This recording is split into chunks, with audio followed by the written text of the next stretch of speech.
आज भारज तालुका जाफराबाद जिल्हा जालना येथे भव्य शंकरपट स्पर्धेचं आयोजन करण्यात आला होता।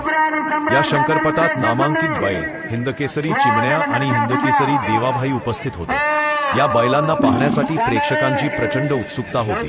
मैदानात हे बैल उतरले आणि एकदम तुफानी धाव घेतली। प्रेक्षकांच्या ताल्यांचा आणि जल्लोषाचा वर्षाव झाला।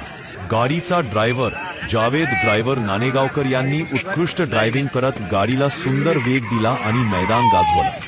शेवटी व्हिडिओ आवडला असेल तर लाईक, शेअर आणि सबस्क्राइब करायला विसरू नका। 5 सेकंद एका बैल हा होता देवाभाई आणि चिमण्या जोडी